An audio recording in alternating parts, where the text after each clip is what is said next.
I'm Nicole King, and this is Marbella Now. Hey,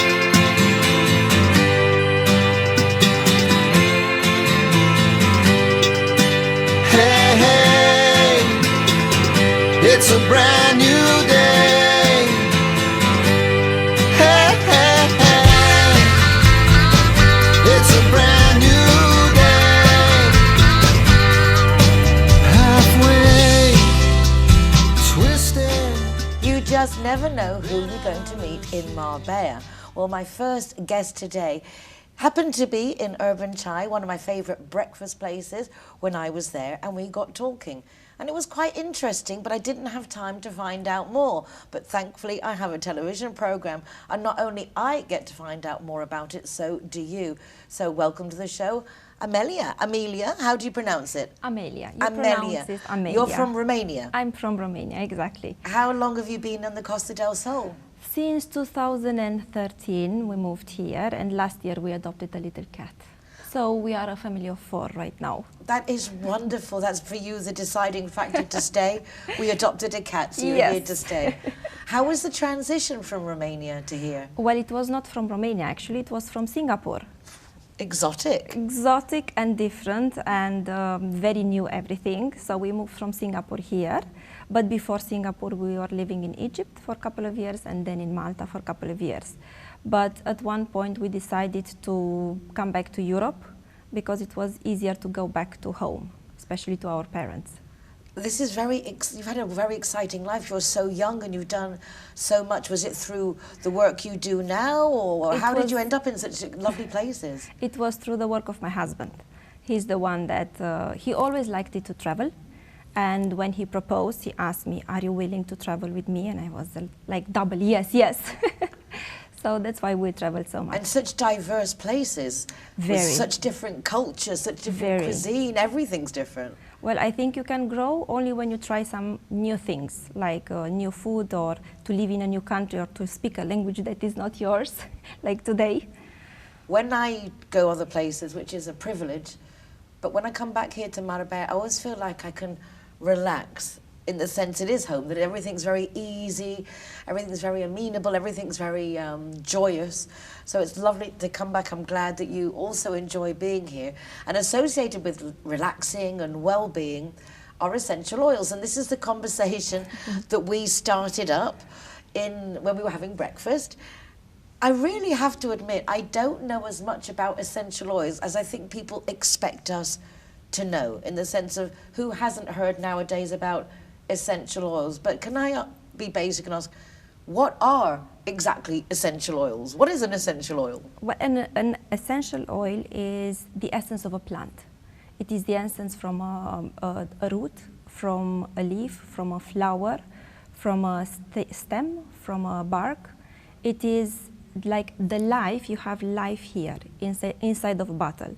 And honestly, I didn't know anything about essential oils. I discovered them 2 years ago when I had serious hormonal imbalances in my body. I had deep problem with my menstruation.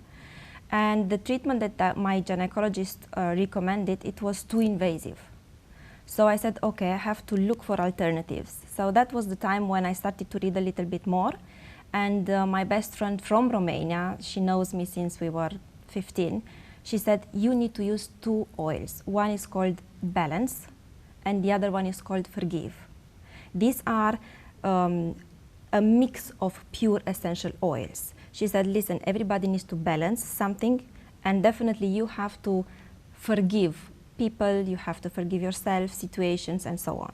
And I started to use those 2 essential oils with a lot of confidence and with a little prayer every single time. So I just applied them on this area for 3 months. And after 3 months, everything that was unbalanced, balanced. My period was again red, before that was completely black, full of clots, and the pain was crucial. I ended up twice in Chiron Hospital in the emergency because I thought I'm going to die. The pain was like giving birth, but you are not pregnant. It's just no benefits, just no, all yes, agony. exactly, no benefit, exactly. So 3 months later, but after using every single day, morning, lunch, and nighttime, my problem disappeared completely. So I had no pain, the blood was again red, and I was balanced. And that was the moment when I started to really trust in these oils. So I started to buy more and more oils for my family. For my son, every time when he has a cough, like I heard you coughing before, lemongrass is very good to just put it in a diffuser, a couple of drops, and just inhale that beautiful aroma. For headaches, for example, peppermint is a winner. For infertility, there is a mix already done by doTERRA called Claricalm. So we have a lot of benefits using these oils. You mentioned doTERRA. As I understand that this is a company that's invested greatly actually in the production of these natural essential oils. True. Because of the undeniable benefits. I also understand it that the big pharma has spent a lot of money to get natural remedies out of our lives because they are so effective. So I'm really very interested, and I think a lot of us interested to know more about these alternatives. I imagine also for immune system there must be something. Yes, for everything. There is for every system that we have in our body, we have oils, we have supplements, or we have blends. So in doTERRA you have single oils like lavender, peppermint, orange, wild orange, and then you have blends like this one, Forgive, Passion, Console, Balance. These are a mix of essential oils. But whenever you have a bottle of oils, you have just pure oil. You don't have an oil with carrier oil. You have a bottle of 15 milliliters of pure lavender. Because on the market there are so many oils, but these ones are 100% therapeutic in the sense that they are safe to take them internally. For example, every morning when I wake up, I make my own pills, like soft gels. Yeah, I put a drop of orange, a drop of lemon. These are to cut the craves. I love sugar. So these two help me balance this craziness for sugar. Then I put oregano, which is the strongest antibiotic that exists. Then I add frankincense, which balances the immune system, and also Zengest. Zengest is a blend that helps a lot the issues with the digestive issues. So this is what I do every single morning. This is fascinating. And the benefits are huge because I had COVID in January. I didn't take any pill, any treatment, only essential oils. And so you have trained to apply or to diagnose, prescribe these oils for people? Because how does one know whether I can drink it, rub it on, inhale it? And also I'm thinking all those scents that we have around the house. Yes. That we burn lavender or vanilla, that probably we should also be thinking about what best suits our well-being, not just grabbing any fragrance. Well, I always recommend a consultation with someone that knows. And on a consultation you come and you tell me what kind of problems you have. And then based on the problems that you have, I can recommend you some oils that are good for you. And there are only 3 ways to use essential oils. One is aromatic, which means that you put it in a diffuser and you inhale the aroma. Second is topic, which means that you apply it on the skin. But essential oils, the pure ones, are very strong, so you cannot apply them as they are. You have to dilute them. And the third way to use essential oils is by taking them internally. So any oil you can apply it, smell it, and take it internally. There are some oils that is not recommended to take it internally, but the benefits are the same, even if you just smell the aroma. Absolutely fascinating. If you want to know more, please do contact Amelia directly and she will fill you in, give you an appointment. But this is the things that I just love, in non-invasive and natural ways of addressing a problem. And as you say, balancing is always good, passion, love, all very positive. Thank you so much. Pleasure to have you on the program. We will do more in the future, I hope. Thank you. And I have here a present for you. It is a voucher because I use these oils also for doing therapeutic massage. So you have a voucher from me. Wow, thank you so much. So you can get massages as well? Yes, you can get massages as Well, well. what more can I say? Head along to Amelia's and get the right oils in your massage. Fabulous. Thank you so much. Oh. Don't go away, because I will be back in a moment with more of what's going on in Marbella now.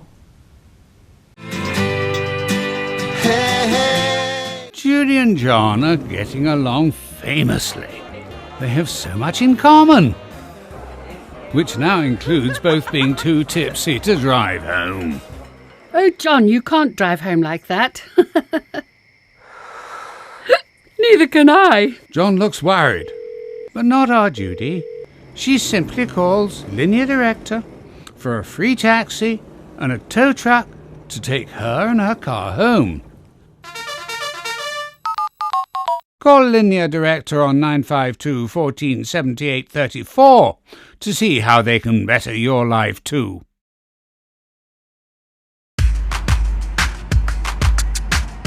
Everyone that comes and wants to join our Zero Hero Association, they will have free non-alcoholic drinks at our venue at any time.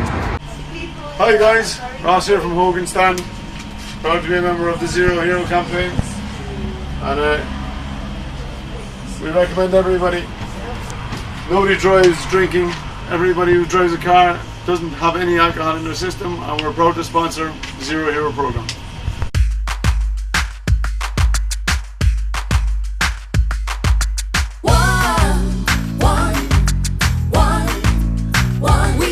GY is happy to be Zero Hero partner.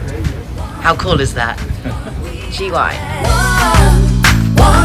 When I'm the designated driver, I think it's only fair that I get to choose a Zero Hero venue that rewards me with free soft drinks. My friends all get to choose and booze, and they feel safe going home with me. Make sure that you get your reward for being the designated driver. Why pay if you don't have to? Welcome back. Joining me now is Max Schober, and he's my friend Martina Spahn's baby boy. Well, not quite a baby boy, but it is her little boy. For us, our children are always going to be our little boys. But so nice to have met you, Max, and actually had a training workout session with you, because I've been wanting to ages do something, because I have a very sedentary lifestyle, and suddenly Max comes over from Berlin, setting up to go and visit us folk in our homes, or in our case by the Paseo Maritimo in San Pedro, or by some machines to work out. So, guten Tag, willkommen, Vergeht's? Guten Tag, welcome for having me. It's absolutely really nice to meet you. You've got a great fun personality, you've got a great philosophy on life, you're very knowledgeable, very studied, not just in personal training, but also in psychology. You really take the whole, when they say holistic, I don't necessarily think people are actually as holistic as they preach, but you really have this inner insight into why we don't want to do things, what stops us achieving our goals, why we stop working out. So how did you get involved in that? Why did you like both aspects? Well, first of all, when I finished school, I was asking myself, basically like everyone, what I wanted to do in life, and I've always been interested in people in general and also in sports. So, well, at first I started studying marketing because I always wanted to work with people in general, being creative, and at some point I figured out that I actually wanted to do it a little bit more like differently. And so I came to study psychology because I really wanted to focus on the human, like on humans themselves, like on the human mind, on the human bodies, things like these. And after I ended my career in psychology, I had a longer discussion with my sister, and I really didn't know in which field I actually wanted to progress myself. And then she was like, yeah, why don't you just do something in sports, because that's basically what you've been doing half your life. I was like, yeah, actually, why not? Get the chance to work with people, study them, and also enjoying watching their progress from time to time, because I've never been that type of person that wanted to just push a button and watch what happens, like on the moment, like on the spot. I enjoyed watching the progress over a longer period of time. So actually seeing the results, the process Exactly. of what you're doing, undeniably understanding how our minds work, to then putting things into practice, little things that you said to me, which makes sense, and maybe I apply in work, but I hadn't thought of applying them personally, and taking that goal of I'm going to eat healthily and I'm going to exercise and I'm going to do this, which becomes overwhelming and we end up doing nothing or giving up really quickly. So your approach of just take one thing, do that, and then move on. Yeah, it's this little gym joke I always make. People set the bar always a little bit too high. I'm gonna start with smaller steps and then just progress from there. Also, standing out of our comfort zone, because you get on saying you've got to get comfortable with being uncomfortable. And it is any change of routine until it becomes another routine, a more favourable routine, is going to take a little bit of discomfort. And it also has a way better psychological effect. If you have smaller steps, you have more boxes to check, which means that you have more accomplished over the course of a day or a course of a week or even a month. Instead of just saying, I want to get there within the next 4 weeks. Like, why don't you just start small with what do you want to do today or tomorrow? What's it like living there and here? And did you feel the need to go to like a real place when you left here? What was the reasoning for studying here, then leaving? Was it just for educational opportunities? That was definitely one thing, because I just wanted to get back home and just seeing something different. But since I grew up here at the age of 11, I never actually had any roots, neither in Germany nor in Spain, so I actually felt home in both places. That's why it never really felt hard for me to move back and forth. A lot of kids actually that grow up, international kids, whether German or English, that are born abroad or brought to live abroad, they do find it, at first I think, difficult to have an identity, and then as you get older appreciate that you have dual identity, which is actually quite good. But there is a moment, I think, of thinking that perhaps one place or the other is more home. So it's nice to actually see all the different people that leave and get your feedback of how each child that's brought here then like adapts. So back to now, you are giving personal training. You can go to people's homes, you can meet them at the beach. There are great machines all along the Paseo Marítimos and the promenades in Marbella, which is nice. But you have your own style, philosophy, and you're now willing and able to go to people's homes. What would you suggest for people to contact you? Who are the people that you like to train? Because not everybody likes to do everybody. So, I mean, do you prefer youngsters? Do you prefer, like, what's your niche? Well, I personally prefer working with people that either are my own age or even older, because over the course of the past 5 years in which I was working as a personal trainer, I enjoyed working with people that had injuries or any sort of that, because those are actually the people I figured that really wanted to make a change, because at the end of the day, nobody wants to live with an injury.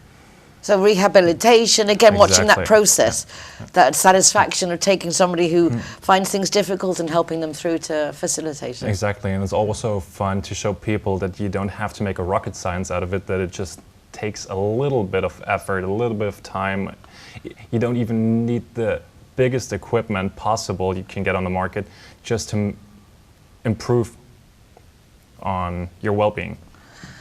Having somebody give you structure in how to approach, I suppose, it depends your goals, whether it's losing weight, whether it's getting more muscle, like I want to do.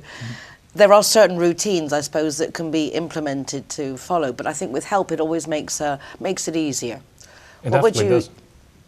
What would you say would be what the process would be to get that assistance? Well, it's actually not quite that simple, because at first I always have to get to know the person. I have to know their history of why they got into a certain situation they're in, and depending on that, I always can tell them on how to improve. Let's say that you have someone that, one of the examples I had at my former workplace was a guy that had a knee injury, and not because he fell or anything like that, but the person was very tall, so his kneecap slipped from time to time based on his height, and he got told that in his case he would never be able to do certain things anymore.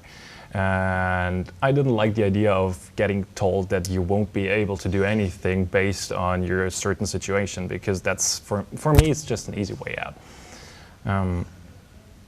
So I was asking him whether he would be okay if we start to do alternative workouts, like exercises that aren't really, let's say, basic for what you would do in a gym, working with bands, with stairs, whatever it is. So he agreed, and we also had to test certain things, like what was he actually able to do. And over the course of a half a year, I saw a little bit of improvement, and he told me that he even got better at certain exercises he did before based on what we did. Because it's always the bigger picture at the end of the day, that if you improve a little bit on something else, you always get better at a different part. The lockdown struck, and he followed through to what we did, but he did it at home, because I always told him what he could do if he wouldn't be at the gym. And it was like at least 8 to 10 weeks in the lockdown, he called me and was like, I did it. I finally achieved what I wanted, and 2 other people told me that I was never able to do that. Thank you so much, and that actually, It's absolutely awesome. and that made me happy. It makes me happy just hearing about it. And that is what you want from someone when they're giving you support, rehabilitation. I'm not saying it can't happen, is looking at the way to make it happen. I'm so proud of you. I'm so glad you've come back to Marbella and that you're enjoying it. If you would like Max to come and visit you and help you out, please do contact him. # Better Together. Thank you so much.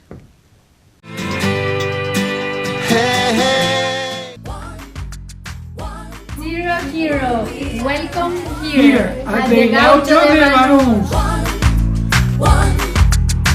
Let the music get to your heart. Let it set you on your way. No time to hesitate. Welcome to Lemongrass, Doña Lola. Thank you very much. Tearing us apart. Poison arrows shoot straight to your heart. We can change every Zero Hero, welcome to Portofino, Cabo Pino. worth your time. Hi guys, Casa Tua is proud to welcome the Zero Heroes. So come on in and enjoy free soft drinks for anyone who is the designated driver. Thank you, Nicole. We are at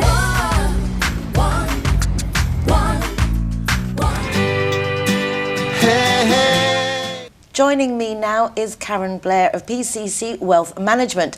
Another introduction through Shane O'Shea, and actually following on a bit from my guest last week of Gary Robertson of LYLOP, Living Your Life on Purpose. Karen, welcome to the studio. Thank you. A bit of a surprise for you. I understand that you were expecting your colleague Kevin to be coming to the programme and he just sprung it on you. Karen, what are you doing tomorrow? He did, yes. A little bit of a shock. I was on my way back from the UK and he phoned me to say, have you got time tomorrow to do this? So I was, yeah, it was a little bit of a shock. I didn't get back until nearly 10 o'clock last night. So what was it like travelling? I mean, welcome home, first of all. Thank you. What's it like now travelling? Is everything back and busy? Yes, I mean, I travelled from Gatwick and it was extremely busy yesterday. Back to what it was before. The flight over here was mostly Spanish people, so I think they must have been on maybe their break for holidays, because there were lots of children as well. But it seemed predominantly Spanish that were coming back to Malaga. So you came over to the coast with the company. How did you come to be here? I came to be here just through, I was in the UK working and I applied for a job. I thought I wanted to move to Spain, but I didn't want to retire. I was too young to retire. I didn't want to sit around and do nothing. So I had a look, didn't know if I would be able to get a job because I don't speak Spanish. And I just applied for a job and I went through all the process and I was offered it. So I came over with that company. I think it's quite amazing actually how many people can work successfully on a coast in a foreign country and not need to speak the local language. It's quite shocking, actually. It is. And well, we predominantly deal with English-speaking clients, predominantly expats, UK expats, but we also deal with clients in other countries, but they've predominantly worked in the UK and they all speak English. So we don't have to speak Spanish in our day-to-day job. Very nice, isn't it? Well, it is and it isn't, because getting time to learn Spanish isn't easy because we work long hours as well. So we don't really have a lot of spare time to learn Spanish, but that is my goal this year. But you do enjoy what you do. I love what I do. Absolutely love it. There you go. I love what I do.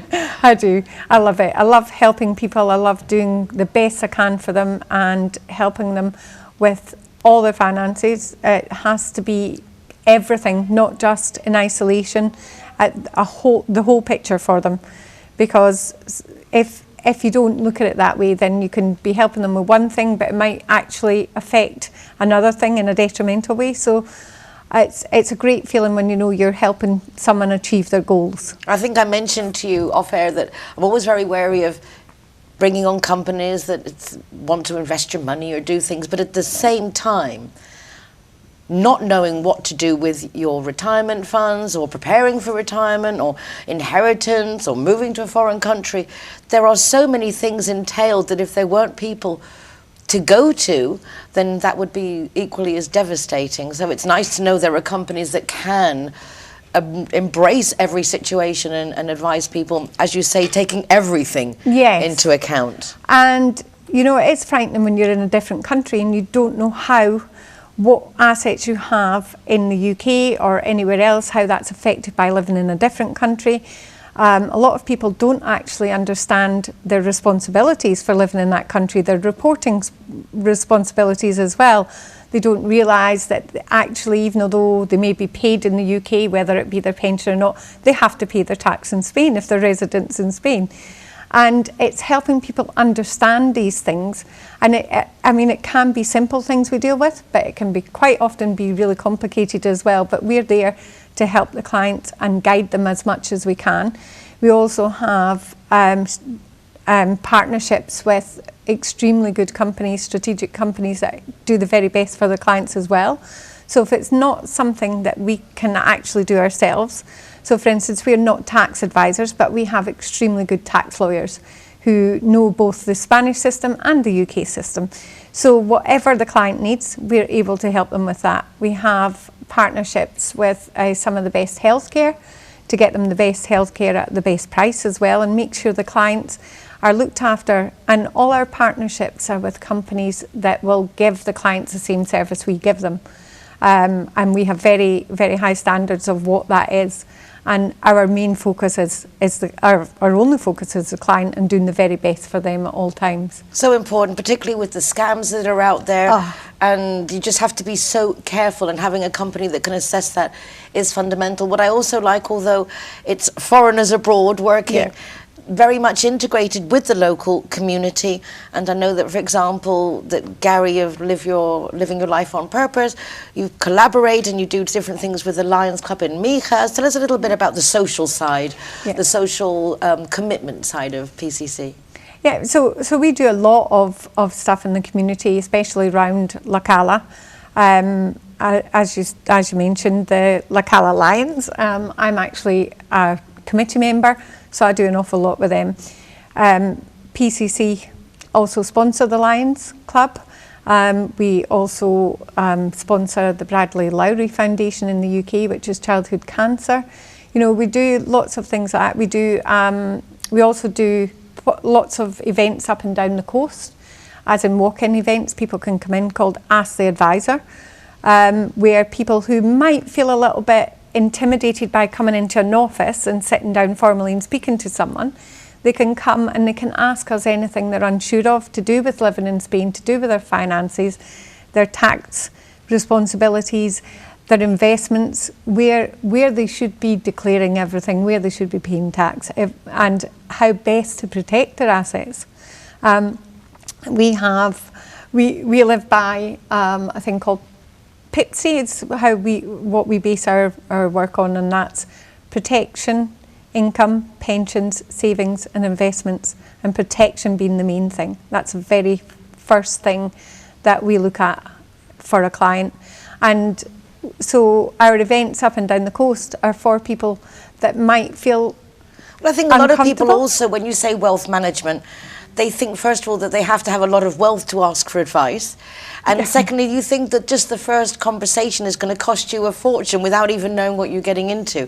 So I think having an open event where people can at least get a little bit of feedback initially is very useful. Oh, it definitely is, and it's amazing how many people come to these events, and we quite often give a little quiz, not anything too taxing, just simple things, and we ask them to write down their answers, and then we go through it and see how much they actually do know and understand. And it's amazing how many of them actually have the wrong idea about simple things, and just coming to an event like that gives them so much information that they didn't know, but it also then gives them the best, they're in the best position to move forward and know what they need to do, or at least what they need to look at and what they need to go and speak to someone about. And it's not necessarily us. It can be, as I say, it can be someone else. It can be, for instance, if they haven't got well, that's extremely important. Another thing, we also have relationships with people that do funeral plans as well. Now, people don't understand the difference between the UK and Spain when it comes to when you die. And it's extremely important to have something in place. So it's not always about wealth and their money. It's everything. It's everything that they need in life, and to help them live a full and happy life and achieve the goals they want to. And as you say, such differences between the UK and Spain, that it is fundamental to get the right advice. Asking people in the bar isn't exactly the right thing to do, but everyone does it. Oh, they do. And then they swear by it. Oh, yes, they do. And I would always advise anyone who has a query, it doesn't matter what it is, how they think it's not that important, or they think they might be stupid asking the question. You're always better asking someone and getting the proper advice to make sure that you do know what is right and what's not. And as I say, yes, having events where people can pop in is so much better for them. They feel so much more comfortable. They get to meet you and know that you're a normal person, because people think we sit behind this in this office and we're like these strange people that go to work dressed like this, and the men are in suits, and it can be quite intimidating and frightening, but actually we're very normal people. And that's why I love this show, because it gives normal people like Karen Blair of PCC Wealth Investment a chance to come on and just be yourself, and that you get to see that it's people who care, obviously very proficient at your job, love what you do, which is fundamental to do it well. Yeah. I really appreciate you taking the time, particularly after jet lagging in from the UK. Welcome back again. Thank you. And don't go away, because I will be back again in just a moment with more emblematic people of our local community. Alright guys, so I'm the designated driver tonight, so I'm going to choose the Zero Hero place. So all of my soft drinks are for free.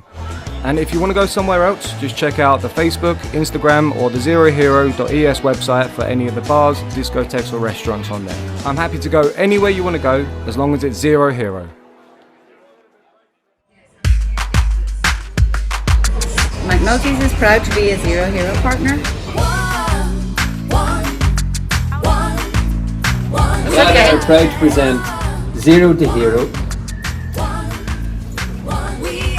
Never drink and drive. Joining me now is our CIT Marbella Guest of the Week. CIT Marbella, for those who don't know, is a business networking association, one of the most prominent on the Costa del Sol.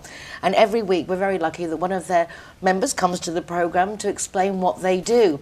And this week I'm delighted to welcome back Miguel Moreno Montes of Import Montes.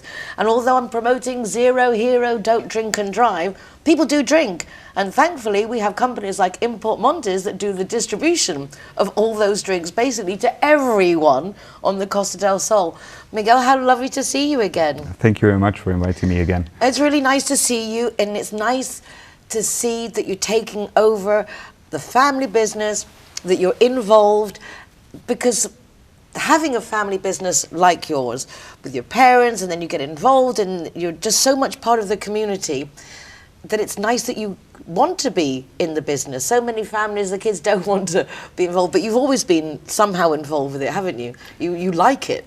Yeah, exactly. It's a lot about of passion, and I feel it. So it's something I really like, and I'm passionate about working with my family and what my grandfather and my mother did for us, me and my sisters, and that we can have this opportunity now to create a bigger business and spread it all over the Costa del Sol. When I went to visit you at the offices, I was actually blown away of how much is involved with the business. It was just so much going on with all the different, I suppose, all the different brands that you represent, because you have the top brands in the sense it's obviously become a very prestigious company, not just for your clients, but the suppliers that you have, the agreements that you have shows, I suppose, a commitment to service, to dedication.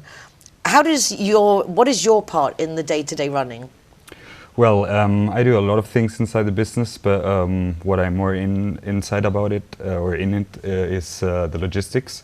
And yeah, I'm organizing that everything goes well, and that the truck is all right, that the driver is okay, the charge is okay, the products are all right, the timing has to be correct, the service has to be, it has to be, and yeah. There's so many employees so many things, as well. There are just so many little facets. When each year you do an exhibition, a feria, at the Palacio de Congresos, the exhibition center. What is the objective of this fair? Yes, exactly. Every year Impomontes has been doing an annual event where we could provide to all the customers or people that went to this fair, just to provide an exclusive and a very, very nice day where you can try new things, where you can see new products, where you can just try the latest things in the market.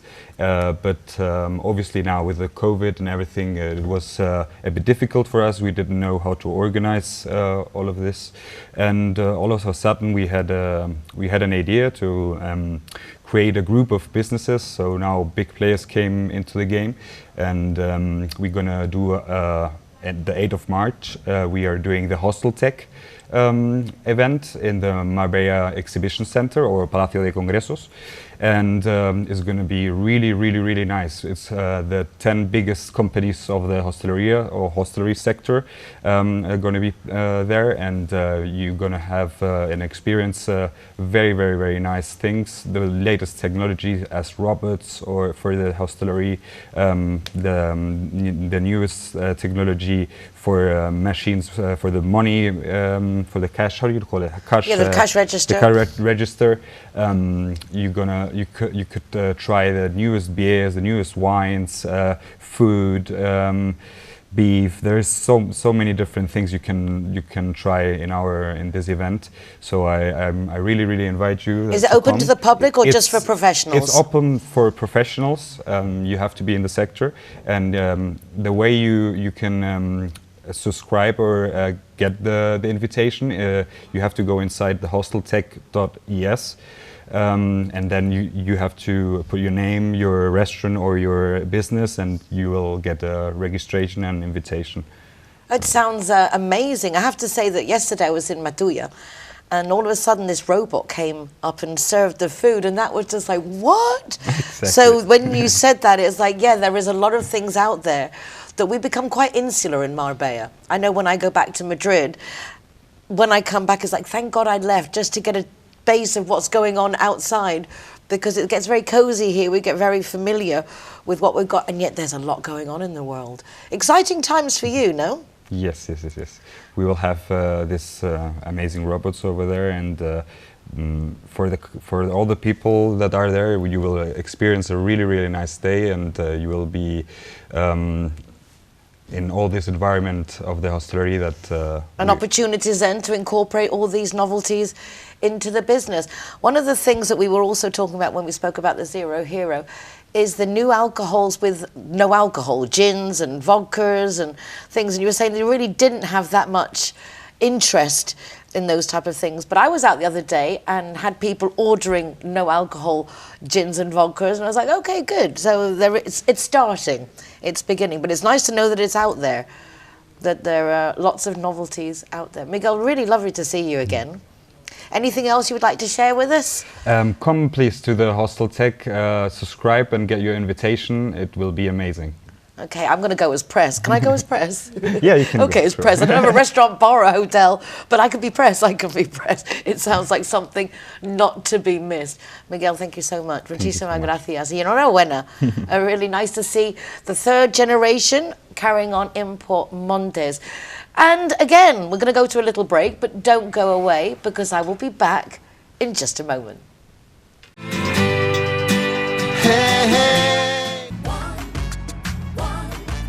Everyone that comes and wants to join our Zero Hero Association, they will have free non-alcoholic drinks at our venue at any time.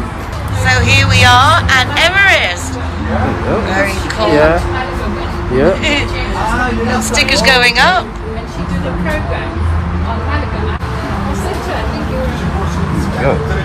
Hiya, my name is Govinda. I'm from Everest. Welcome to Zero Hero, to Everest Fusion, to enjoy your cocktails, drinks, and happy hour as well. And food, of course, is delicious. Thank you.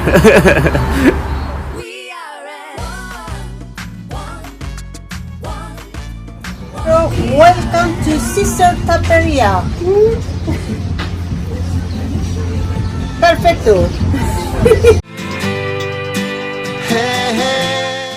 Now joining me is Sandie Lenton Forrest. I just love the name. She's from the Art Society of Benahavis. I met Sandie at one of the events of the Art Society of Benahavis at Divot, I believe. Sandie, how lovely to see you again. Yes, nice to see you too. Yes, it was a Divot. It feels like a very long time ago. It was a very long time ago. It was the first one I'd been to for this society down here. But you, when I met you there, it was launching the new committee, the new team, the new season. The new season, and you joined in because you were part of an art society, but some of more exotic. Well, I was living in Malaysia for 15 years, and I set it up in Penang. And then when I moved back here a couple of years ago, I thought I should get involved again. And I'm glad to say they asked me to be program secretary, which is the best job.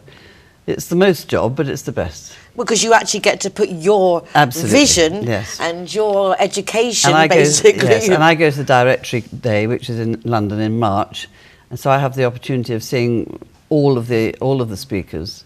The ones that are chosen for that particular day get 2 minutes to speak on their subject, that's all. And they get an awful lot in 2 minutes.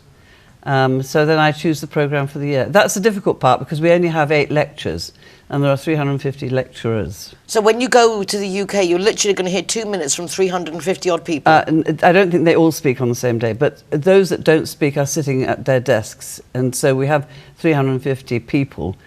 So I don't go and see all of them, I can't. But I have a short list before I go.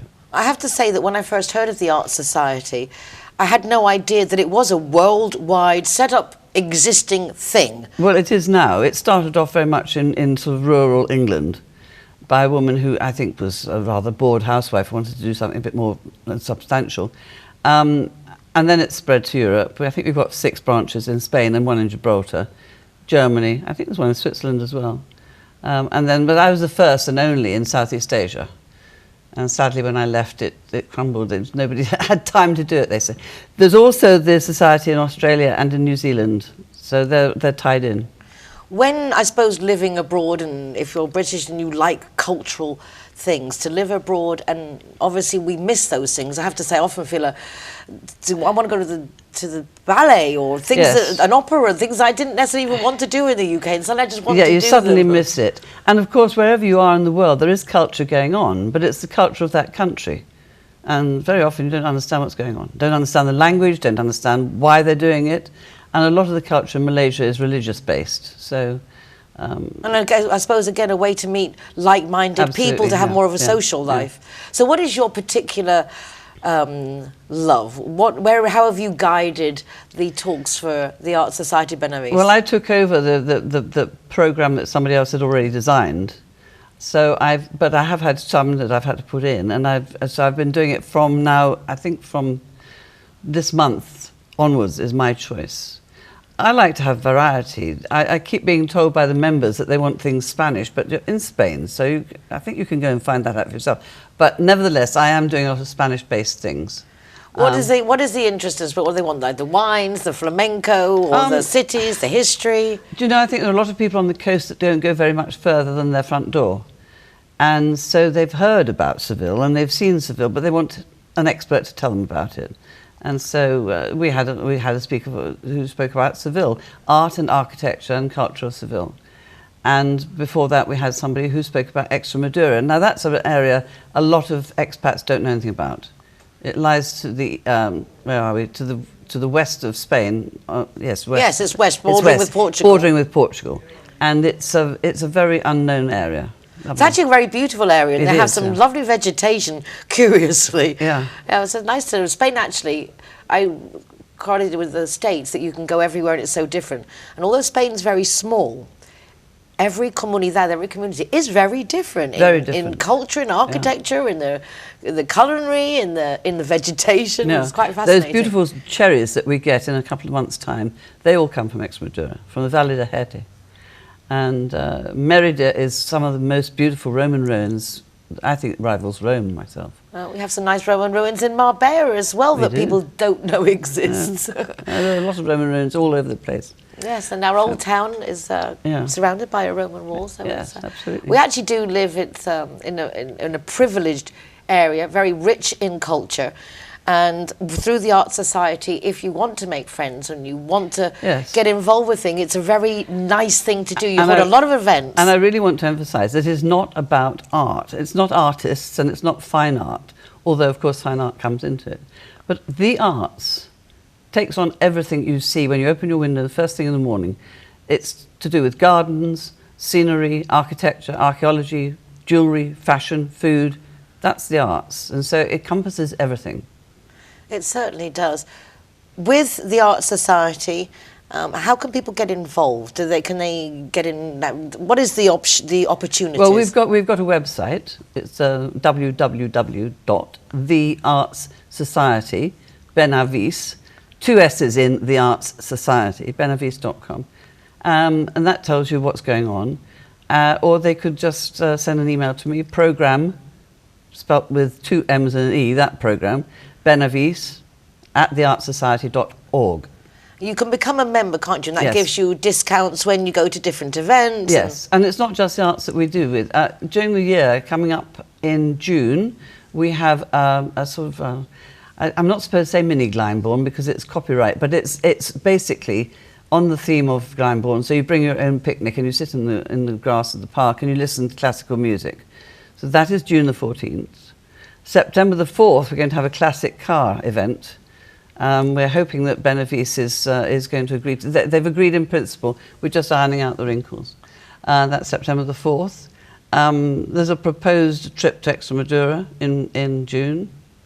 There are lots of things coming up. It does. It sounds like fun. I have to say, I thoroughly enjoy going to all the Art Society Benahavis events. Firstly, because the people are very colourful, a lot of fun, and it makes for interesting conversation. Yes, it does. Yes. Yeah, I mean, most people are like you. They've lived abroad, they've travelled, they've worked, they've got a very forward-thinking view. I have to say, I was very happy when I bump into you, Sandie. Always make for very jovial conversation. Thank you very much. And don't we both look pretty in our pinks and whites? We've coordinated beautifully. Anything else we should be sharing with people? I don't think so. Well, yes, if you want to come and help, please come and help, because we always need help. Every society needs help.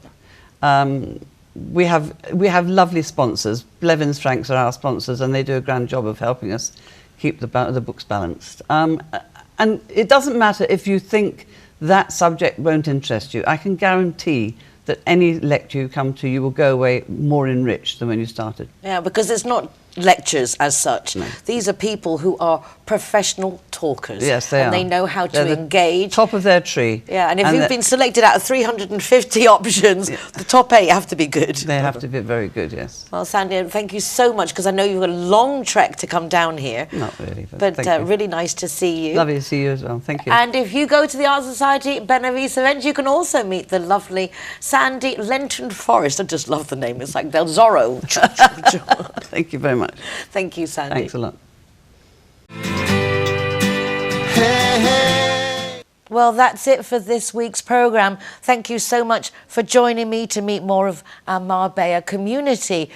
If you want to come on the show, let me know, because we want to share everything you have to share with our local residents. If you want to watch recordings of the programme, you can do so from the RTV Marbella website by going to rtvmarbella.tv/television/Marbella-now, or very easily go to nicoleking.es and you've got links to the programme, also to my Marbella Moments column in the Euro Weekly News, and our Zero Hero website with full listings of restaurant, bars and hotels giving free soft drinks if you're the designated driver.